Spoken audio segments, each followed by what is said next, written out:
world! Dave here, you may call me mowdownjoe. Welcome back to Let's Play on the Rainslick, Precipice of Darkness 3! And, since the last time, I've gone ahead and switched things up. I've moved Gabe back to being an Elementor, and Bob's back in... No, wait, Jim is back in being a Slacker, and, Gabe and Tycho's still a Gentleman and a Scholar. So, there's gonna be that for a while. Huh, who's this girl? Well, you've actually been to hell? I thought you've tried to avoid that. You haven't been slaying too much demons lately. Gods, but... Okay, so you two really do seem familiar.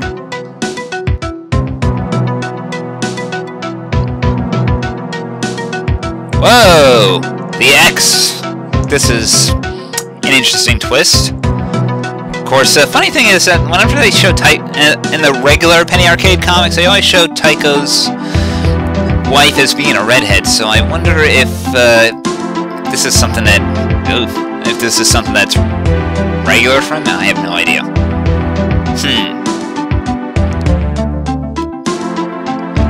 You know, this is kind of how you expect when you marry someone that believes in aliens and other supernatural things.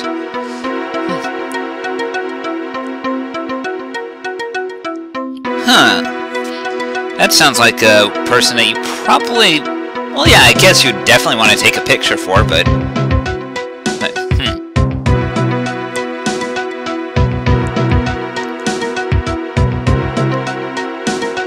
ooh.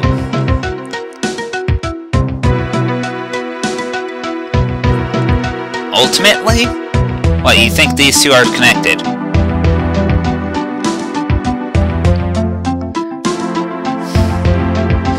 And we have a new party member on our side. So let's go check out her skills. She starts out with Basic Wind Spell and Interrogate, which interrupts. We shall learn a bit about that very soon, and it is very, very handy. I'll say this much. Actually knocks people back on the attack queue, which is kind of nice. So, yeah, also, I guess I should have mentioned the reason I'm keeping Tycho a Scholar is for that charming skill. Holy crap, look at Mora's speed. That is something. I think I know just what class to give her for this little thing.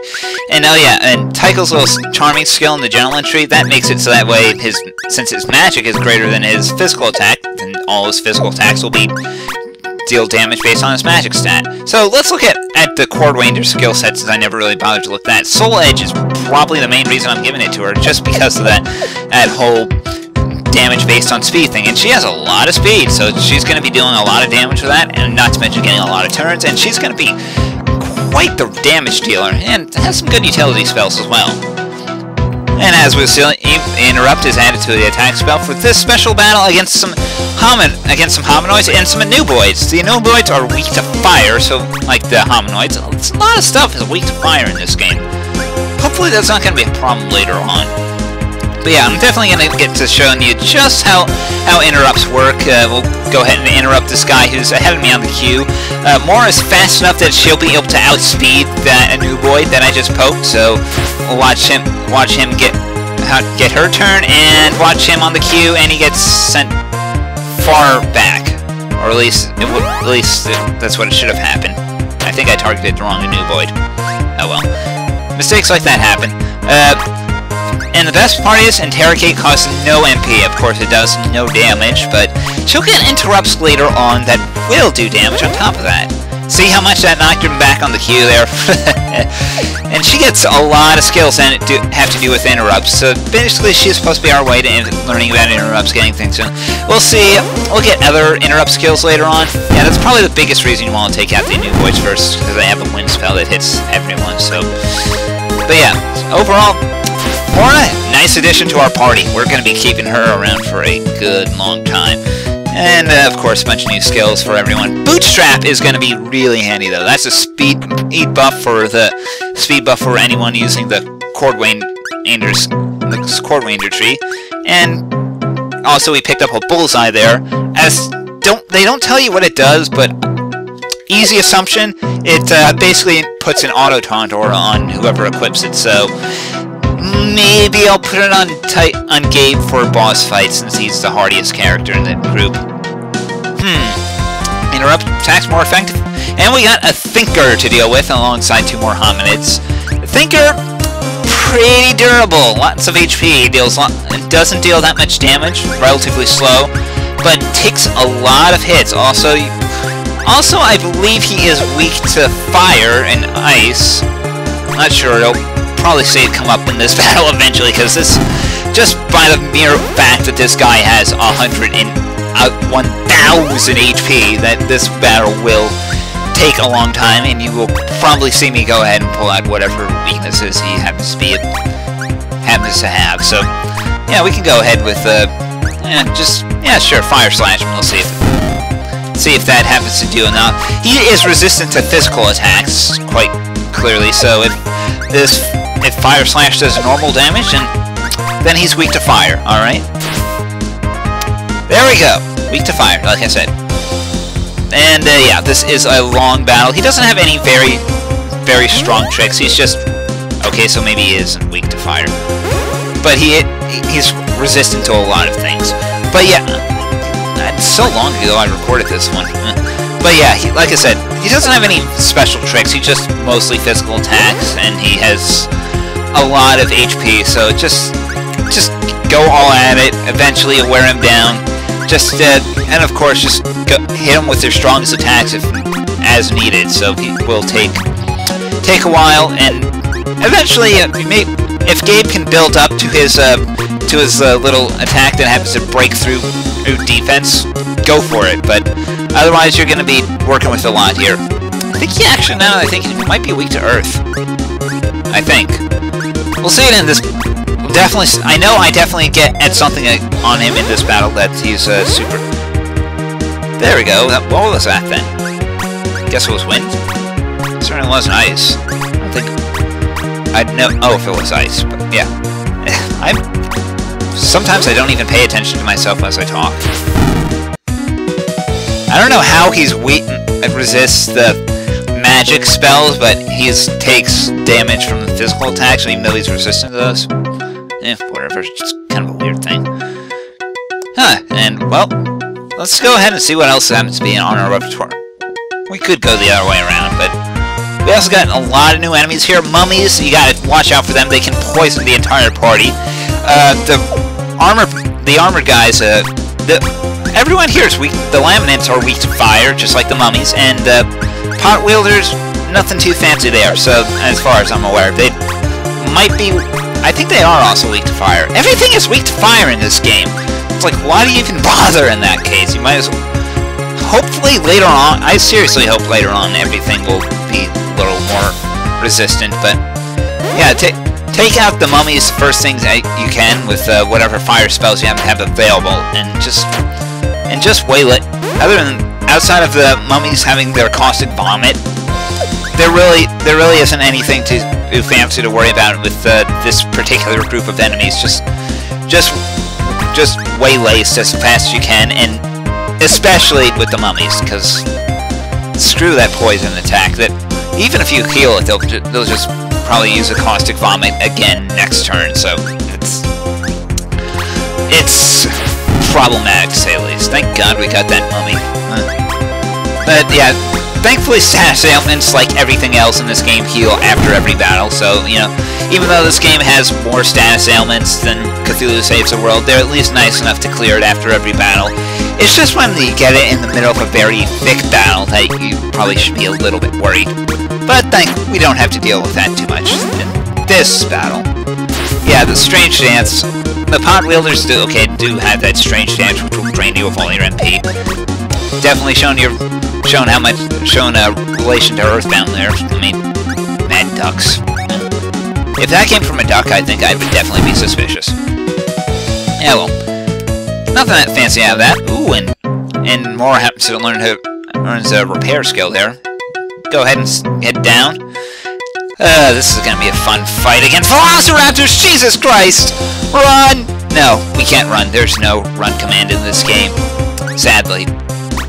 Because that boy never seems to put run commands in any of their RPGs, and It's like the last one, it was like in Cthulhu Saves the World and in Breath of Death, it was a spell. I guess in this one, since encounters are fixed, you really kind of have to leave it like this in this case. But yeah, these guys are just nothing dangerous. They're just particularly annoying, especially under these special conditions. They are weak to fire and ice, so go ahead. So you can go ahead with that. So go ahead and try that on them. They'll usually waylace them relatively well. Outside of that, nothing too fancy. They just usually travel in large groups, and they're fast, and they're on top of the speed boost that they get here, so they can probably tear into us pretty well. And sadly, we never get a good opportunity to use the interrupts, because interrupts, as you've probably noticed, if you happen to get them when they're about to give their command, when they're on between that command and act, that thing on the bar there, the interrupts do a lot more, but we haven't had a good chance to really interrupt them and knock them further back on the queue. If you do it when they're not when they're still in wait, it doesn't knock them back on the queue that far, so it doesn't really, it's not as effective, so it kind of hurts in that respect. Thankfully, we'll be able to deal with these guys relatively well. I actually like how, I know they took the whole battle system from Grandia a bit, but I actually like how Zeboid's little flourishes of enemies getting stronger each turn actually improve the battle system on top of that. Anyway, we get a new weapon for Isabelle, the Mori, so we'll go ahead and throw that on her to replace a Pistola with Isabelle there. I mean, oh yeah, Moria is her name. I got confused there. Whatever. So yeah, and Dorposaurus. Funny. Anyway, we got some Ankylosauruses to deal with. These guys are resistant to a lot of physical attacks, but they are weak to ice, so go ahead with them. Actually, resistant to fire as well, if I'm correct. So, save up for ice spells. You should be able to deal really heavy damage with it against them, so just go all, just defend as neat. So, you could probably have Tycho and Gabe. If you've set up the party like I have, to have Tycho and Gabe defend for a turn, and then you can just go ahead with Ice Slash and Ice Blast, and that should take them out. That should take each of them out. With just those two together, should take them out relatively well. They do have high defense though, so the physical attacks might be a bit problematic. But yeah, Ice Shards, blast them with that. That should take them out. I have no idea why I didn't go for the weakened one first. Whatever. I still find it weird how, I know I've said this like over and over throughout the duration of this, but I still find it weird how it's supposed to, yeah, see, 500 damage to one of these things with an ice shard there. I still find it weird how Elementor is supposed to be like a magic-based set, yet they give you all these physical attacks. And you can't equip that and the Gentleman class at the same time, which would be logical, I guess. That way you can pick and choose, but one class at a time, I guess. One auxiliary class at a time, I guess. At least that's how, in theory, how it's supposed to work. But yeah, these guys have almost been taken down there. As you see, they are very resilient to physical attacks there. Magic?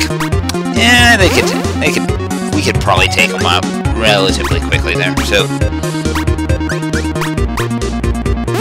one more attack should do it. Hell, use Fireball. That should work. Just punch them. That's 21 HP a punch should just be enough. Cherry tapping! But gotta love it.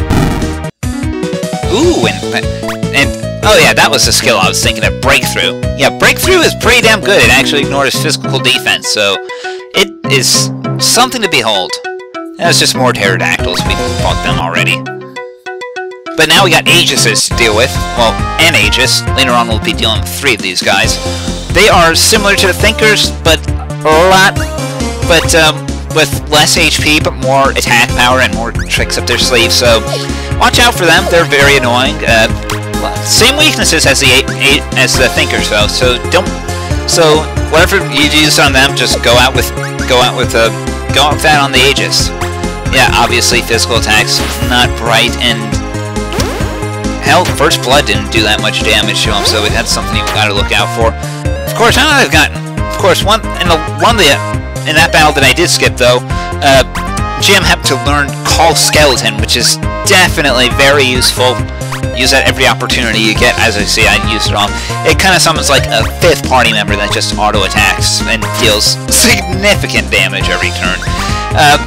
Right now, it should be... If it wasn't for the fact that the Aegis was resistant to physical attacks, I would just say that could probably 3-shot him.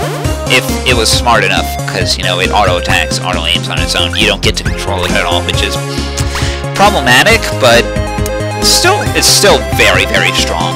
Take advantage of it every opportunity that you get. Yeah, come on, come on, you can take... That worked just brilliantly. And yeah, these, of course, we have the hot wheelers, which aren't anything, which we've already dealt with before. Just watch out for their strange dance. Come on, pass me. You're really slow at picking attacks. We have people to entertain here. Move faster. Yeah, sometimes the skeleton sometimes seems a little opportunistic. It just takes out the weakest characters that you see. Yeah, well, yeah, we could go for a little bit of length on this episode. I mean, I was going to cut it off at 15 minutes, but yeah, well, we only got one more enemy to deal with in this part of the museum, so why not? The paint effects are really annoying, though. I must say as much. I believe they can also poison you, and they have some debuffs. Really painful. Thankfully, very weak and resistant, and very weak to fire. So, one fire slash or fireball or whatever it have you should take them out relatively quickly. Just take them out first. Please take them out first. They are absolute pain.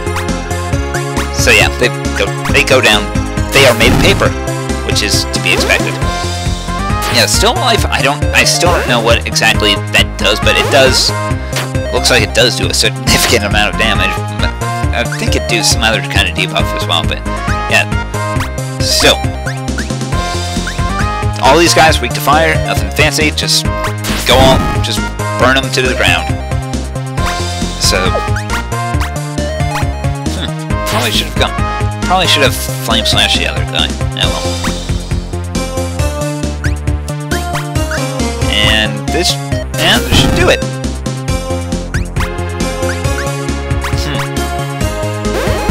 And that'll wrap up this episode. Next time we're going into... We got some special exhibits to look up. Until next time, I'm Dave. Remember to visit your local museum. Wait, I've said that once already. Oh, I'm sure they got something special up their sleeve. Take care.